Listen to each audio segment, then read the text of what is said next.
Dans la série Hérésie hérétique, les 37 doctrines catholiques, voici le module 1, le salut par l'Église catholique. Je t'invite à t'abonner à ma chaîne et à mettre la petite cloche pour que quand la nouvelle vidéo arrive, tu sois averti. Je te remercie aussi de mettre un like, cela va m'aider. Allons-y, le salut par l'Église catholique est le premier point de doctrine que nous allons démonter. Alors, le décret sur l'œcuménisme du deuxième concile du Vatican explicite. C'est en effet par la seule Église catholique du Christ, laquelle est moyen général de salut, que peut s'obtenir toute la plénitude des moyens de salut. Donc l'entité catholique estime qu'elle est la seule qui a l'autorité pour amener les gens au salut. Ici, la source officielle de la doctrine catholique exprime avec force que le salut ne peut pas être obtenu en dehors de l'Église catholique romaine. Peut-être, pensez-vous, l'Église catholique ne croit plus cela. Pourtant, la position du catéchisme est claire. Elle est celle-ci, elle est celle-là. Mais si tu es un bon catholique, est-ce que tu es au courant de cela?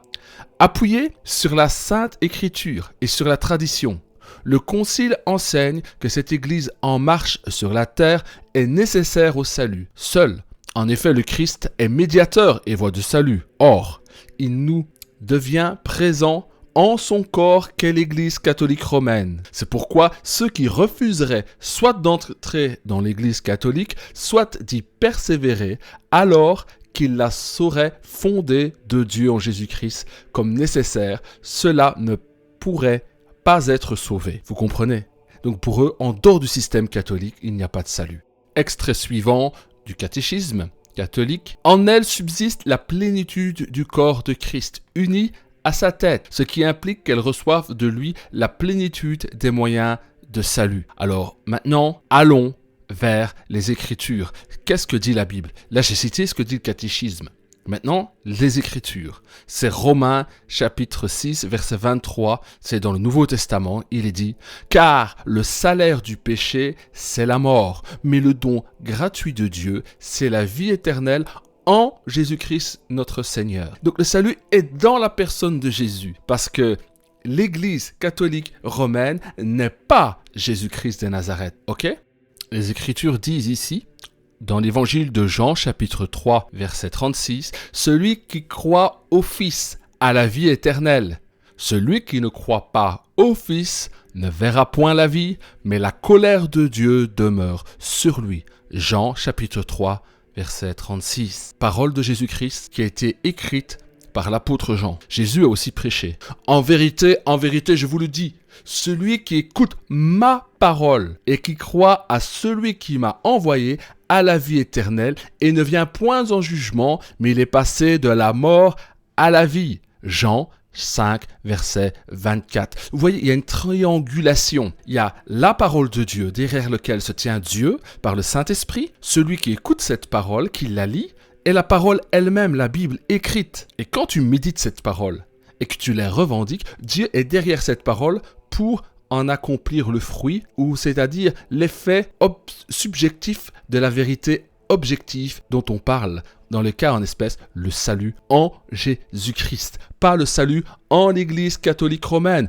où il n'y a pas de salut en l'Église protestante. Le salut est dans la personne de Jésus-Christ, en sa parole révélée, qui est écrite. Encore et encore, Jésus-Christ a affirmé cette vérité qui bénit pour le salut. Il dit « En vérité, je vous le dis, celui qui croit en moi a la vie éternelle. » Jean 6, 47. Donc, qui croit en lui Jésus, pas en l'Église catholique romaine. Vous pouvez lire également Jean 6, 40, Jean chapitre 3, 16, Jean 3, 18, Jean 3, 36 et Jean 1, 12. Dans Jean 20, 31, nous découvrons pourquoi les évangiles ont été écrits. Mais ces choses ont été écrites afin que vous croyiez que Jésus est le Christ ou le Messie, le Fils de Dieu, et qu'en croyant, vous ayez la vie en son nom. Alors cette vie, c'est la vie éternelle. C'est la vie que nous recevons par le Saint-Esprit quand nous comprenons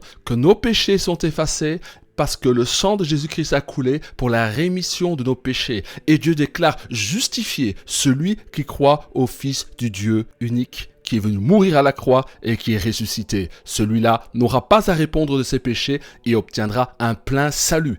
Et le signe que tu es sauvé, c'est que tu reçois le Saint-Esprit qui te convainc de péché, mais en même temps que tu es justifié, et là, tu deviens un enfant de Dieu. C'est le miracle qui est donné par le nom de Jésus-Christ seul. Celui qui croit en moi a la vie éternelle. Pas de croire en l'Église catholique romaine, c'est autre chose, vous comprenez ? L'Église catholique romaine a voulu s'approprier le salut de Jésus-Christ en le faisant passer par elle. Moi, je te fais passer directement à la parole pour aller vers Jésus-Christ. Jamais Jésus ne requiert la nécessité d'une église ou d'un système de caste pour apporter le salut. Ce cadeau gratuit est disponible pour tous ceux qui croient en lui. Actes, chapitre 10, verset 43. Tous les prophètes rendent de lui le témoignage que quiconque croit en lui reçoit par son nom le pardon des péchés. Donc quand tu as la révélation du nom de Jésus, de qui il est, qu'il est le Fils de Dieu et qu'il existait de toute éternité, qu'il est venu et en chair mourir et qu'il est ressuscité, tu obtiens le salut en croyant en lui. Parce qu'en croyant en lui, en écoutant sa parole, tu reçois aussi celui qu'il a envoyé, qui est le Père de toutes choses, le Créateur de toutes choses, qui a envoyé son Fils unique mourir et ressusciter pour le pardon des péchés. Voilà ce dont les Écritures parle, les prophètes rendent témoignage de lui. Encore une fois, la seule chose demandée pour le salut est la foi en Jésus-Christ. La foi a 3 axes. La foi, elle vient de la parole de Dieu. Elle vient de ce que nous lisons et entendons de la parole de Dieu. C'est-à-dire, la foi a 3 axes. La foi entend Dieu. La foi parle à Dieu, ce qui crée la communication. Ensuite, la foi, c'est l'action. Ça veut dire qu'on agit.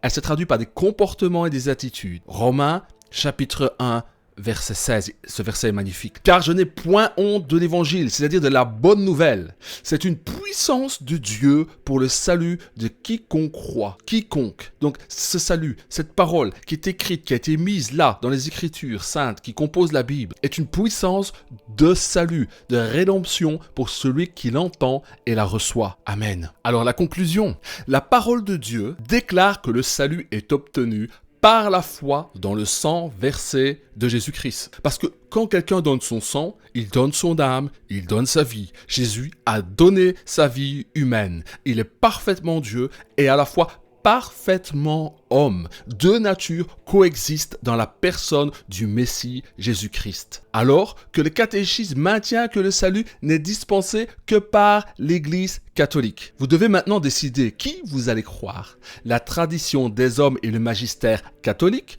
ou la parole de Dieu simplement. Vous ne pouvez pas dire les deux, car chacune insiste sur le fait que l'autre a tort. En 1 Jean, chapitre 4, verset 9, « L'amour de Dieu a été manifesté envers nous en ce que Dieu a envoyé son Fils unique dans le monde afin que nous vivions par lui. » Donc nous devons vivre par qui ? Par Jésus-Christ, par sa parole, par son esprit. Pas par l'Église protestante ou par le système catholique. Rappelez-vous qu'un jour, vous vous tiendrez devant Dieu et aurez à lui expliquer votre choix. Allez-vous risquer de rejeter la parole de Dieu qui sauve ou suivre les traditions des hommes ? Ce peuple m'honore des lèvres, mais son cœur est éloigné de moi. C'est en vain qu'il m'honore, en donnant des préceptes qui sont des commandements d'hommes. Vous abandonnez le commandement de Dieu et vous observez la tradition des hommes. Marc chapitre 7, verset 6 à 8. Si tu veux en savoir plus sur le salut, si tu veux que nous prions ensemble, je suis disposé à échanger avec toi sur Messenger. Tu peux venir sur ma page Facebook, tu trouveras mes divers liens. Sur ce, je te souhaite une bonne semaine dans le Seigneur Jésus-Christ et à bientôt le module 2 pour le 2e point de doctrine que nous allons exploiter.